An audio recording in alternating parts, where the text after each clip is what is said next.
Glória a Deus. Quero cumprimentar os amados com a graça e a paz do Senhor Jesus. Amém, queridos?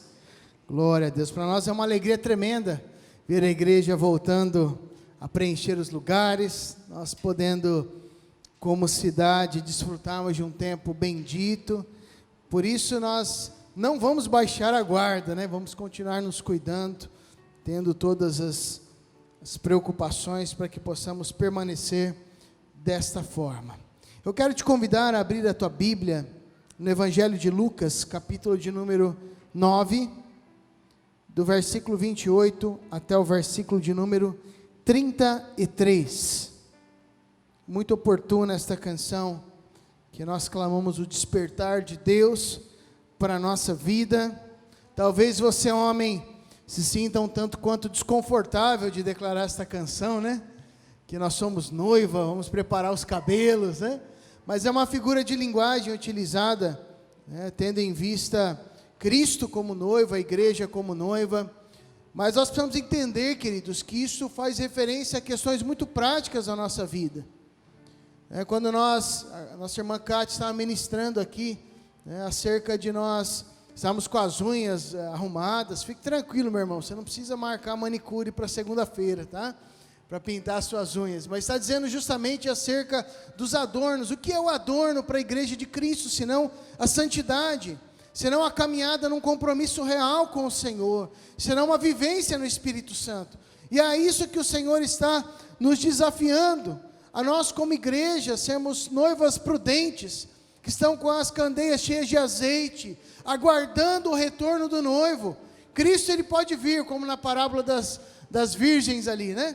E ele pode vir e pode nos encontrar então preparados, com o nosso coração contrito, quebrantado, na vivência celestial.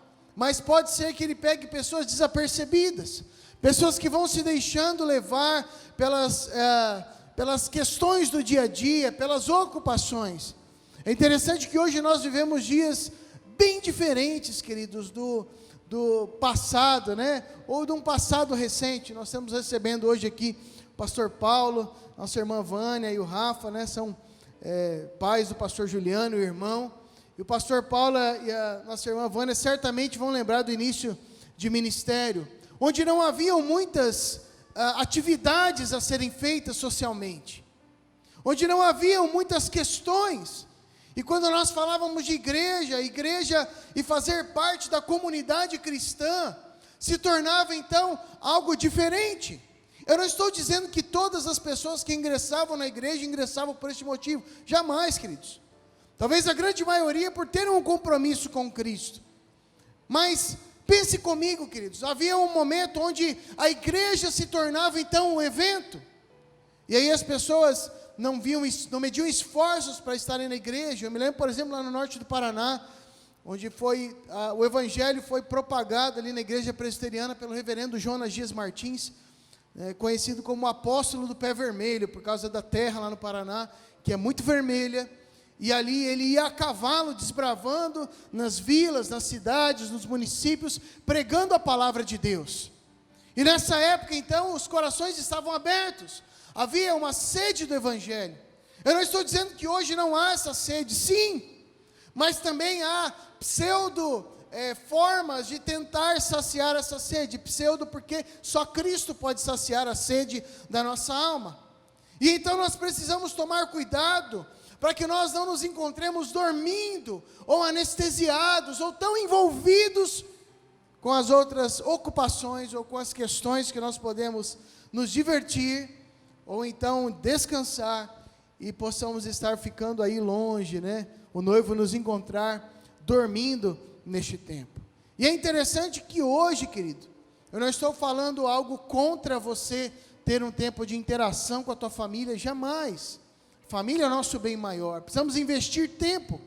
Mas note que no passado era uma questão mais dicotômica, ou seja, ou você vive com Cristo, ou você faz as outras coisas que são pecado. E hoje nós temos uma infinidade de coisas que necessariamente não são pecado, mas que podem então tirar tempo precioso para nós, como igreja, nos prepararmos nesta vivência no Espírito e na presença de Deus. Por isso o tema desta noite é justamente este: é hora de nós despertarmos.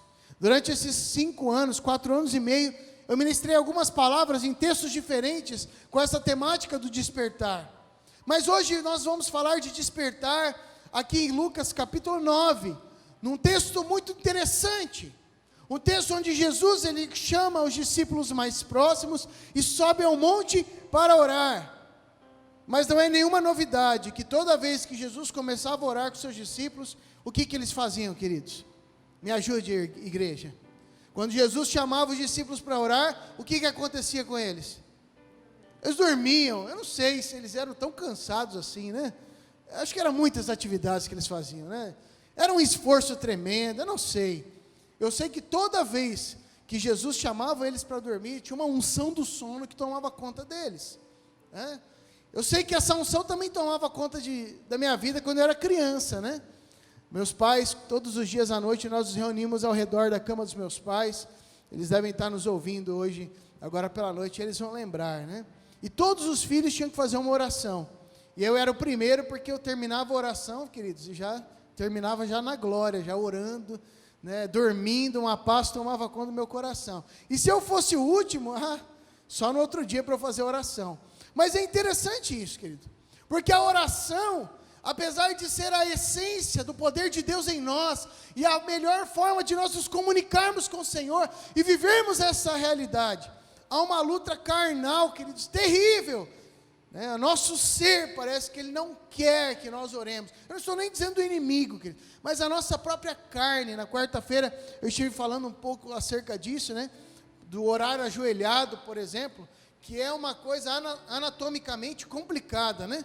Então você precisa desenvolver esse hábito para que seu joelho já fique calejado, para que você suporte um pouquinho mais. Ou ser um pouquinho mais esperto e colocar um paninho embaixo, né, querido? Uma almofadinha de oração que vai ajudar. Mas o joelho é pele e osso, né, querido? Tanto naquele que é mais gordinho, pode ter até uma camadinha maior, mas é pele e osso e é muito difícil. Mas o fato é que os discípulos, toda vez que Jesus os chamava para orar, enquanto Jesus estava tendo experiências tremendas, ou então no Getsemane, quando Jesus estava ali suando gotas de sangue, numa aflição tremenda, os abençoados estavam dormindo. É interessante que numa outra passagem posterior, já na igreja primitiva, em uma longa pregação de um dos discípulos, um jovem estava sentado na beira da janela e dormiu na pregação. E ele caiu da janela e morreu. Graças a Deus que os discípulos foram lá e o ressuscitaram. Então são muitas as passagens em que grandes coisas estavam acontecendo, que havia um mover sobrenatural, que havia poder de Deus, e muitas das pessoas estavam dormindo enquanto isso acontecia. E esta é uma passagem, e eu gostaria que você despertasse agora. Talvez você agora já começa a ficar meio sonolento, é domingo, já é à noite, esse arzinho condicionado gostoso, essa poltrona maravilhosa, mas eu quero te chamar a despertar para receber essa palavra que vem do trono do Senhor. Lucas 9, de 28 a 33. Se você porventura não trouxe a tua Bíblia, você pode acompanhar conosco na tela.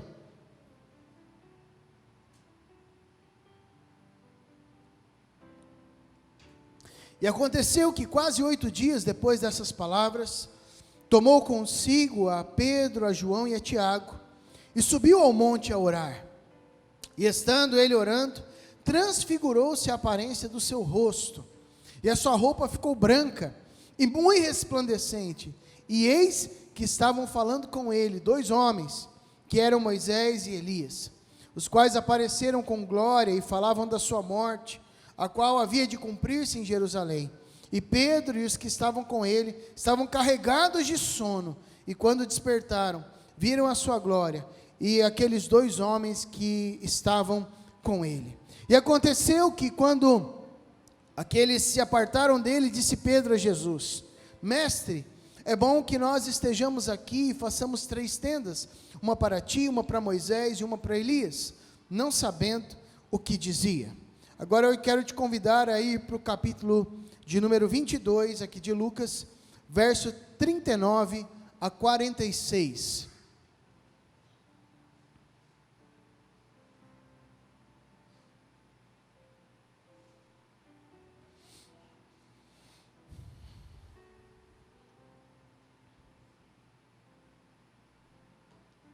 Verso 39 diz assim: e saindo foi como costumava para o Monte das Oliveiras, e também os seus discípulos o seguiram.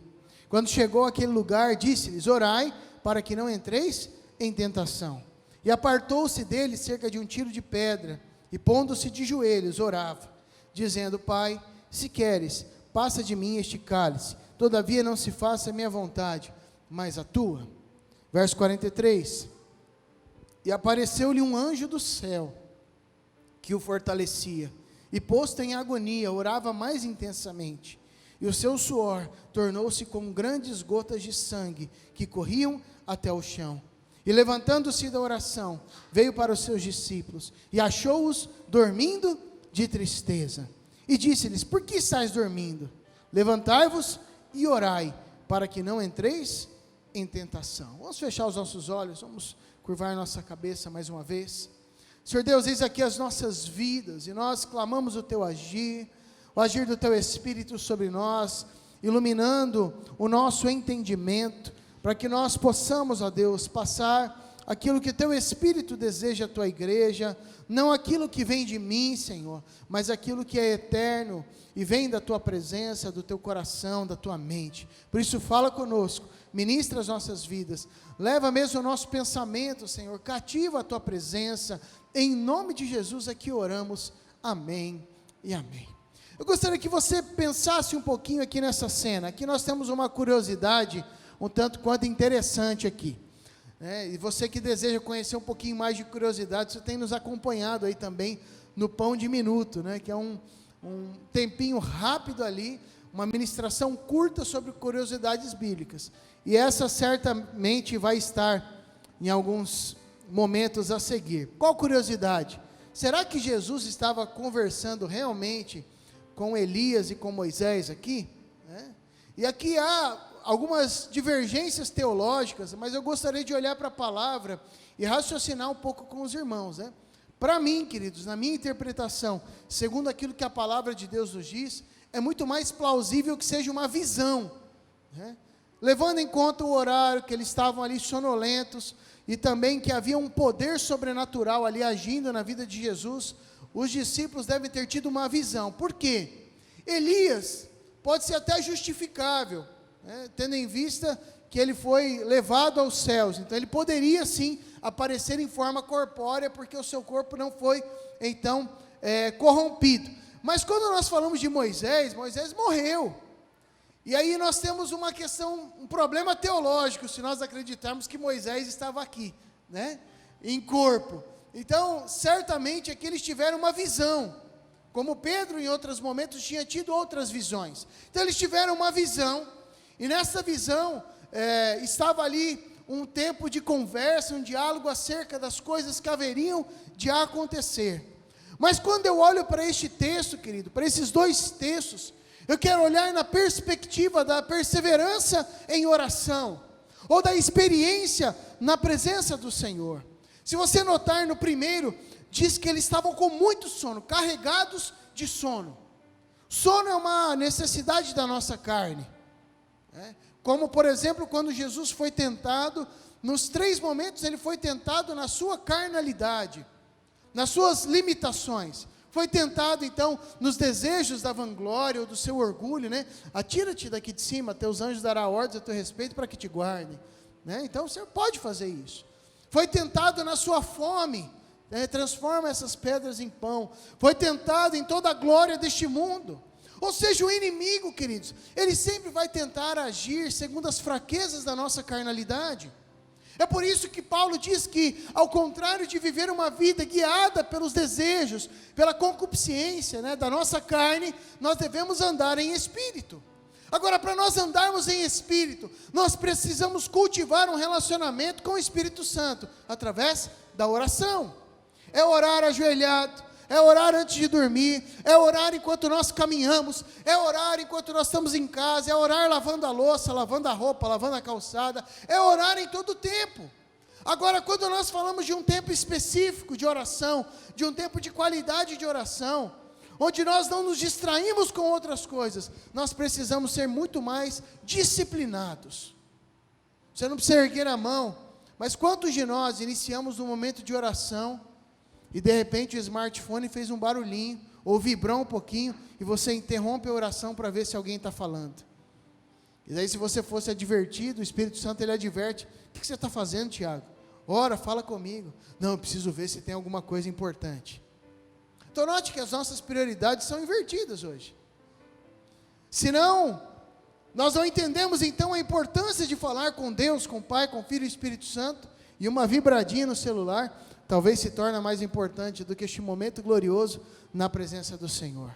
Graças a Deus que neste tempo de oração não tinha celular, porque senão talvez o texto seria diferente. Eles não estavam encharcados de sono, mas estavam distraídos no Facebook e no WhatsApp, né?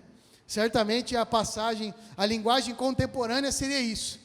Enquanto Jesus orava, estava cheio da glória de Deus, suas vestes brancas, né, o seu rosto transfigurado, foi transformado ali, um rosto glorioso. Os seus discípulos estavam na rede social ou brincando em algum joguinho no celular. Mas o fato é, queridos, que o sono aqui, ele representa as distrações da nossa vida. O sono aqui, para a nossa mensagem, ele vai representar a necessidade da nossa carne, ou os desejos da nossa carnalidade. Então o sono, necessariamente neste texto, não vai significar o sono. Eu gostaria que você olhasse juntamente comigo nessa analogia daquilo que nos atrapalha de vivenciar o nosso relacionamento com Deus. Então os desejos da nossa carne, né, pode ser desejos naturais, como fome, como medo, como sono, como cansaço, como também desejos da nossa carne, como questões da sexualidade, cobiças e outras questões, a glória deste mundo, mas são sonos que nos atrapalham de vivenciar a realidade com o Senhor. E o primeiro sono que eu gostaria de dizer, de falar nessa noite, é o sono dos pensamentos influenciados. Você pode repetir comigo? Ele diga: o sono dos pensamentos influenciados.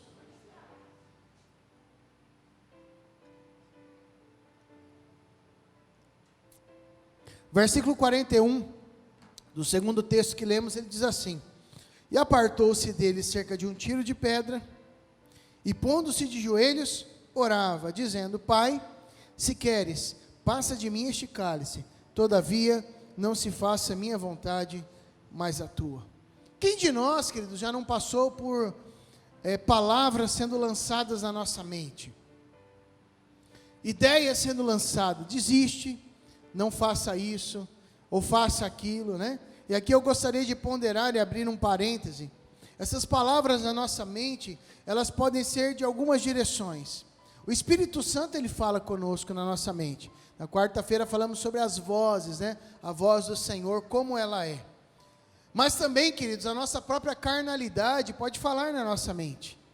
Quando, por exemplo, você começa um propósito de saúde, ou um propósito de leitura bíblica, e a tua carne gera aquela preguiça, e fica, deixa para ler amanhã, né?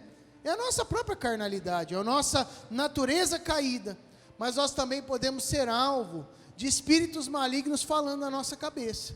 Isso não é possessão, isso é perturbação, é opressão, onde o inimigo ele fica lançando setas. A palavra de Deus fala sobre setas do maligno lançadas na nossa mente.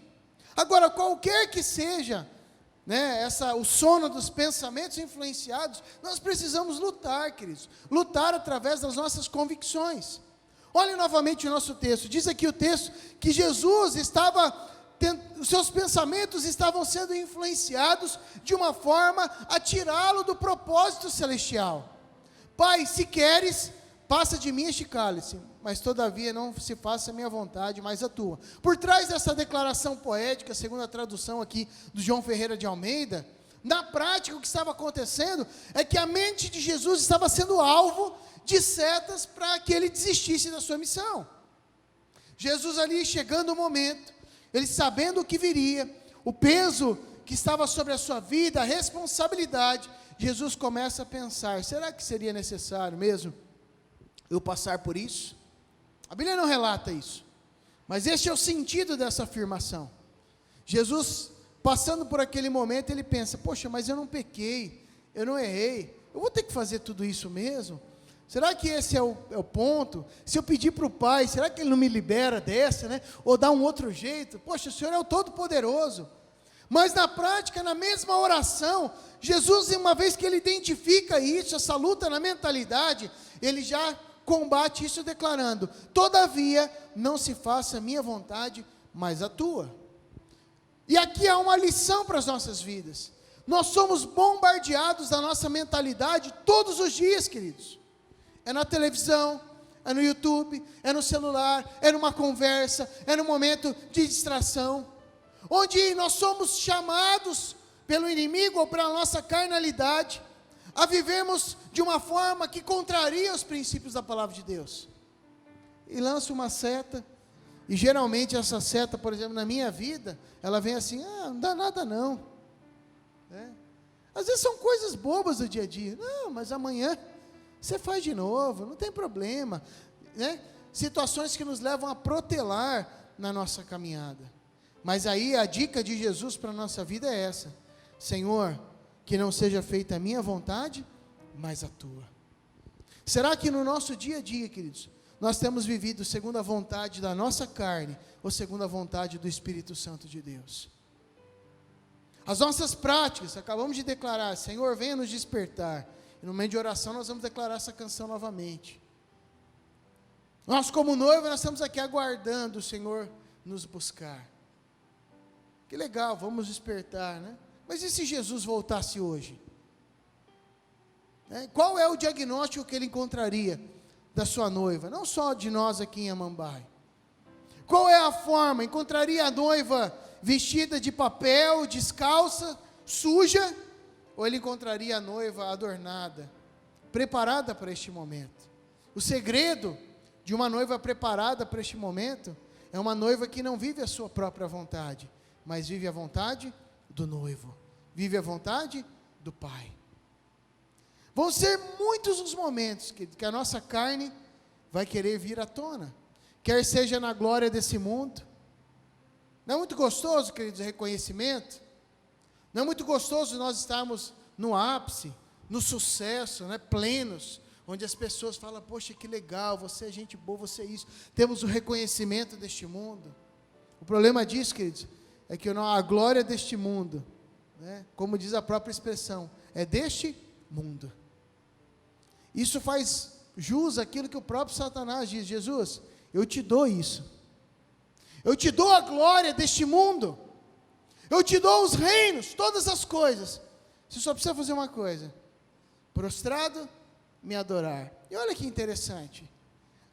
Da mesma forma que nós podemos estar prostrados, ajoelhados, tendo um relacionamento de oração, nós podemos estar prostrados também, tendo um distanciamento da presença do Senhor. Cabe a nós, queridos, lutar contra a nossa própria carne. Hoje está muito em voga você viver de acordo com os teus desejos. Faça o que você quiser. Estava conversando essa semana com o pastor Juliano, que o mundo ele é assim: faça do jeito que você quiser, está tudo ok, está tudo bom. Mas o mundo também é muito ingrato, querido, porque ele não conta o que isso vai dar na tua vida. O momento que você vai começar a ser escorraçado, vai ser deixado de lado, vai ser abandonado, um momento onde as decepções vão acontecer, e tudo isso vai te gerando um distanciamento cada vez maior da presença do Senhor. Por isso, nessa noite, lute contra as influências no teu pensamento, que não seja feita a tua vontade, mas seja feita a vontade de Deus. Em segundo lugar, eu quero falar acerca do sono dos sentimentos distorcidos. Então, pensamentos influenciados. E em segundo lugar, o sono dos sentimentos distorcidos. Olha o verso 43 que diz: apareceu-lhe um anjo do céu que o fortalecia, e posto em agonia, orava mais intensamente, e o seu suor tornou-se como grandes gotas de sangue que corriam até o chão. E aqui eu destaquei agonia, porque são os sentimentos distorcidos. Jesus estava em agonia, e ele diz, quando ele censura os discípulos, diz o texto, aliás, que os discípulos estavam dormindo de tristeza. E aqui nós temos um paralelo. Se Jesus deixasse esse sentimento distorcido de agonia, dominar a sua vida, ele estaria dormindo igual os discípulos. desanimado, triste, chateado, brocochô, quer saber uma coisa? Eu vou dormir para esperar este momento da crucificação. Mas o que diz o texto? Que quando ele estava em agonia, ele orava mais intensamente. Quando nós estamos passando por lutas, não é momento de nós deixarmos de ir à igreja. Certamente isso já deve ter acontecido com você ou com alguém que você conhece. A pessoa começa a passar lutas no casamento, ou lutas de relacionamento, e a primeira coisa que a pessoa faz é deixar de ir à igreja.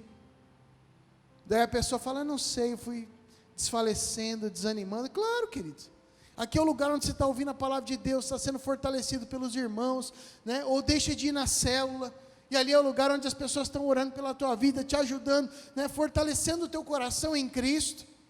Mas aí um sentimento distorcido entra no teu coração, na tua vida, e ao invés de você orar mais, você deixa de orar, deixa de congregar e se isola. Tem outras pessoas, por exemplo, que quando um sentimento distorcido toma conta do seu coração, quer seja um sentimento de rejeição, ou agonia, ou qualquer outro, a pessoa recorre aos vícios. E aí eu te pergunto, nenhum vício morreu por você. Vou ainda mais, nenhum vício ressuscitou e levou sobre si os teus pecados e te restaurou e te regenerou. Ou seja, não há uma resposta plausível para uma pessoa que está passando por lutas, por sentimentos distorcidos, a recorrer, sendo cristão, para vícios. Sendo que nós temos um Deus todo-poderoso, um Deus que nos ama, que luta as nossas batalhas, como nós acabamos de declarar. A batalha é do Senhor. Mas é interessante, porque tem pessoas que começam a passar por lutas, e a primeira coisa que faz, recorrem à pornografia, recorrem à prostituição, recorrem ao vício do cigarro, recorrem à bebida alcoólica, e já vão logo cedo para os bares, e ficam embriagados, como se isso fosse resolver, quando na verdade só está aumentando o problema. Os sentimentos distorcidos, eles devem ser combatidos com mais oração, devem ser combatidos no nível espiritual. Jesus não reclamou, não falou nada, estava posto em agonia. O que ele fez? Orou mais ainda. Pastor, o senhor disse que o primeiro nós devemos orar e dizer, Senhor, faça-se a tua vontade. Agora orar de novo. Querido, a oração na vida do crente é aquilo que o ajuda a enfrentar as batalhas. Como diz o apóstolo Paulo, a nossa guerra não é contra a carne ou sangue, mas é contra principados e potestades nas regiões celestiais. Principados e potestades aqui nada mais é do que a hierarquia, né, do exército do inferno. E Jesus está dizendo, o apóstolo Paulo está dizendo, a nossa guerra deve ser combatida espiritualmente. Aumente os teus momentos de oração no teu dia a dia, mas invista momentos de oração. Ao acordar, querido, acorde um pouquinho mais cedo. Você pode se ajoelhar ali na cama. Se você tiver a facilidade, você pode também ficar ali deitado, conversando com o Senhor, colocando o teu dia diante dEle. Ore durante o dia, em momentos variados, mas antes de dormir, invista tempo também, querido. Faça uma revisão do teu dia, de tudo que aconteceu, aquilo que você foi vitorioso, aquilo que você precisa melhorar, e coloque diante do Senhor as suas aflições, as suas guerras. E daí o que você faz? Aí sim, você pode dormir em paz. Mas não durma, querido, antes de ter um tempo de oração, antes de vencer os sentimentos distorcidos. Pensamentos influenciados, sentimentos distorcidos. E em último lugar, prioridades invertidas. Olha o que o versículo de número 39, ele nos ensina. E saindo, foi como costumava, para o Monte das Oliveiras, e também os seus discípulos o seguiram. E quando chegou àquele lugar, disse, orai, para que não entreis em tentação.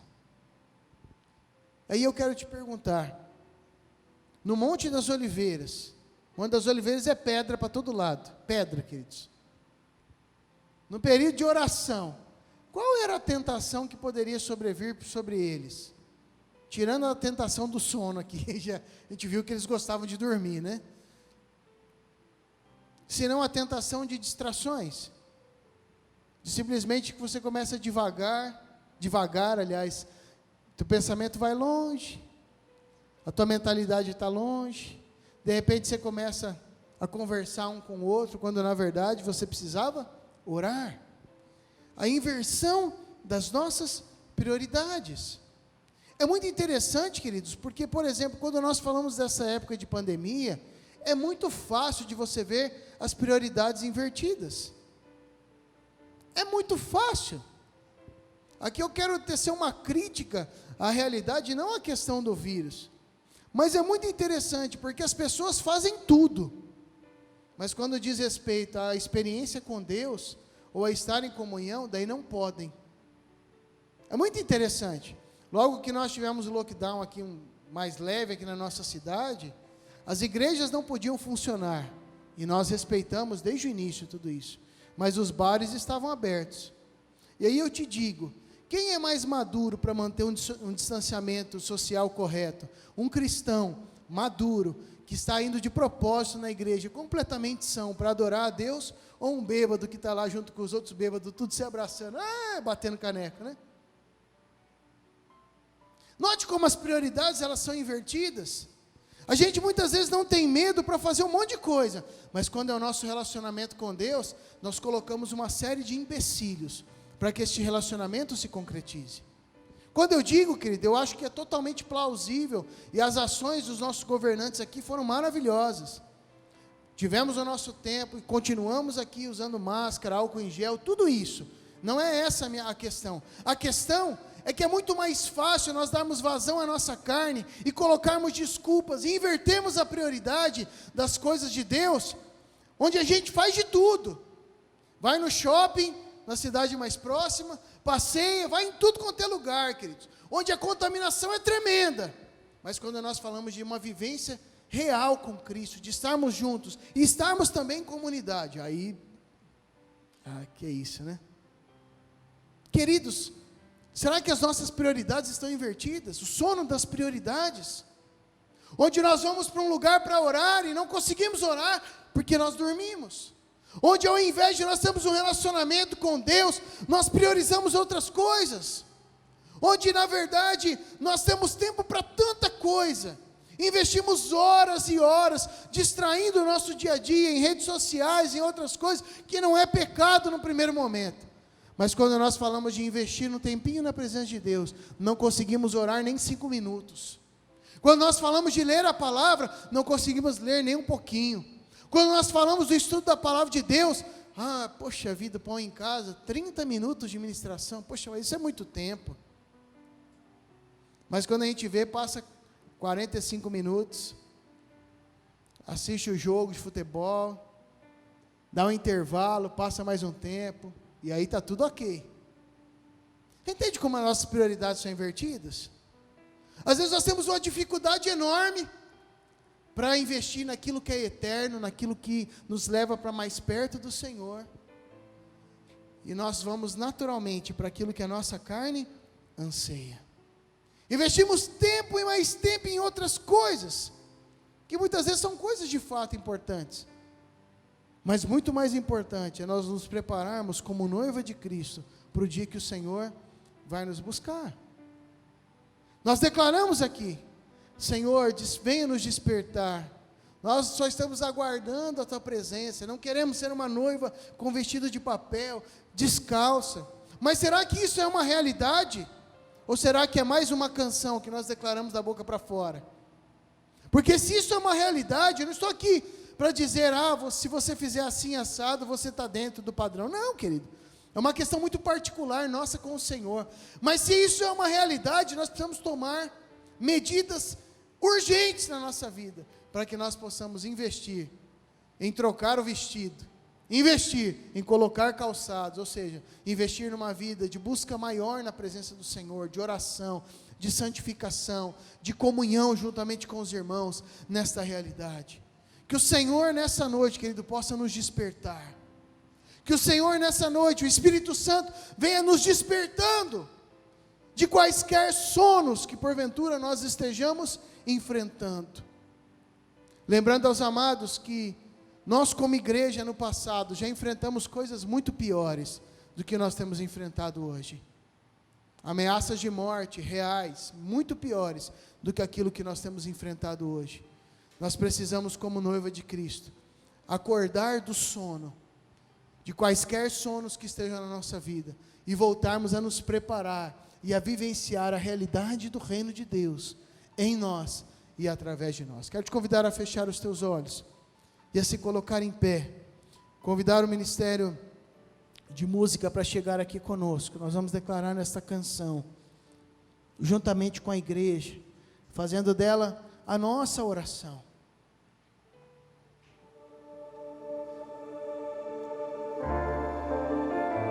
Convidar o pastor Juliano para estar aqui. Depois de nós declararmos essa canção, ele vai estar orando pelas nossas vidas e impetrando a bênção do Senhor.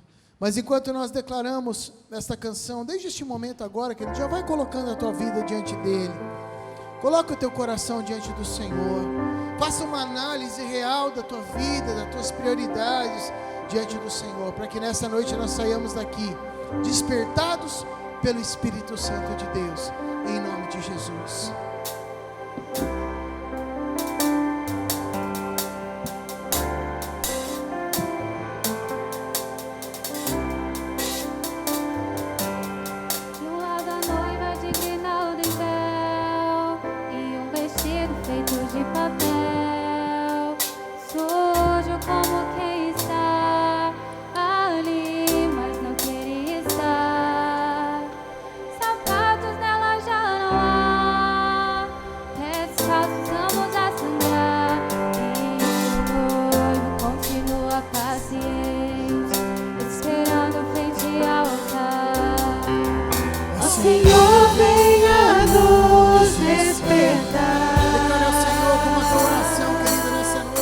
Só cabe a nós um encontro apressar.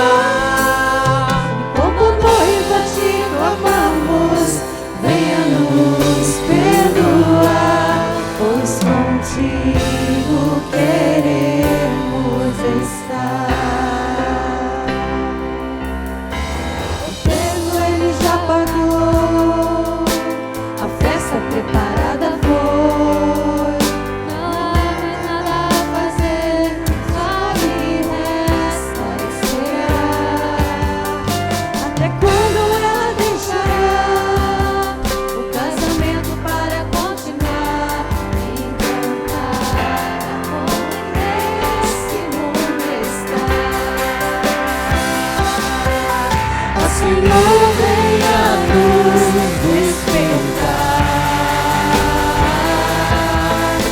Só cabe a nós um encontro apressar.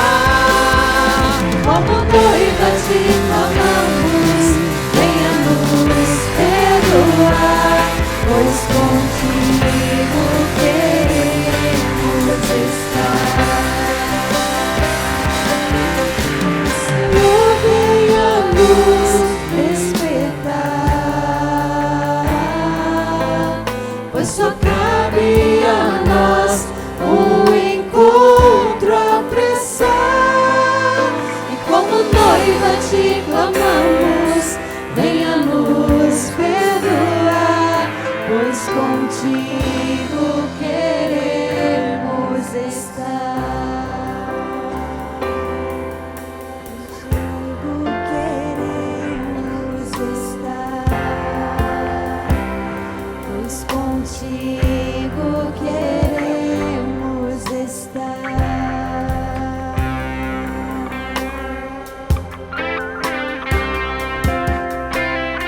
Pai querido, Pai de amor, desperta em nossos corações um verdadeiro amor sincero por Ti, especialmente nesses dias tão difíceis, onde o amor de muitos tem esfriado, onde muitos têm se contentado em viver uma religiosidade, uma espiritualidade superficial. Que nós possamos de fato avançar, ó Pai, e ter uma vida contigo.